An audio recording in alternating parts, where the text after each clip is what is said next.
Өлкөдө тигүү тармагы уламдан улам өнүккөн сайын жаңы техникалардагы биринин артынан экинчиси келип жатат. Кесиптик лицейлер мына ошол тигүү базарына кесипкөй адистерди даярдап берүү үчүн мындай жаңы техникалар менен иш алып барышууда. Маселен, мына чет өлкөдөн келген жаңы тигүүчү аппарат ар түрлүү оймо чийимдерди түшүрүлгөн саркеч кийимдерди даярдай алат. Ал эми жаңы техника менен түшүрүлгөн мындай оймо чийимдери бар саркеч кийимдер базарды багындырары бышык. Бул Борбордогу номер 18 кесиптик лицейи. Мекемеде тигүүчүлүктүн өзүндө эле бюджеттин эсебинен 250дөн ашуун адам окуп жатат. Алар маал менен тигүү ишканаларына тажрыйба алганга жиберилип турат. Бул үчүн атайын ишкерлер менен келишимдер бар. Ишканалар студенттердин эмгегине жараша 3000 сомдун тегерегинде айлык акыда төлөп беришет. Жумушка орношкондон биз деген практикага чыкканбыз. Биз тиккенде деген ал жакта сапатты аябай жакшы талап кылат.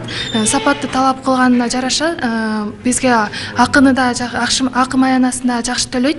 Азыркы маалда биз деген ушу балдардын кийимдерин тигип бүттүк. Эми деген эркектерге атайын индивидуально тигиле турган шымдарга өтүп атабыз.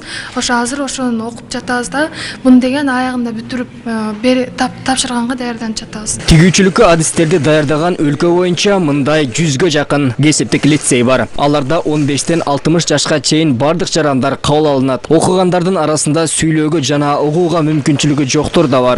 Алардын деле башка кесипке үйрөнүп жаткандардын катарында жумушка орношуу мүмкүнчүлүгү бар.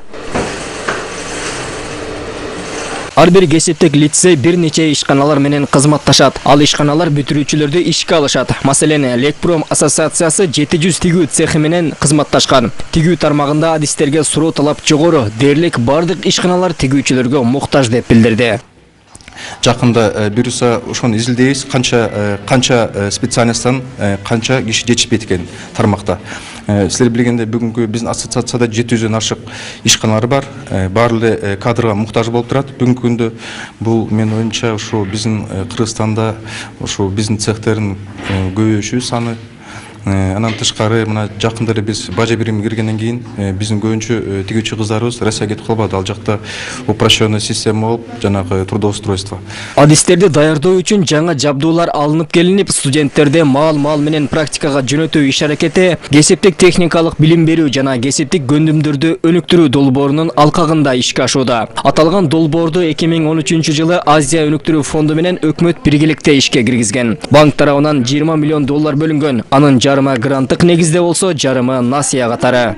Азия өнүктүрүү банкынын долбоорунун колдоосу менен 60 кесиптик лицейде жаңы окуу куралдары, жаңы жабдуулар алынып коюлуп атат. Бүгүнкү күнү жаңы класстар ремонттолгон, жаңы тигүүчү машинкалар жана жаңы башка жабдуулар жеңил өнөр жай тармагына республика боюнча 20 окуу жайдын негизинде орнотулду.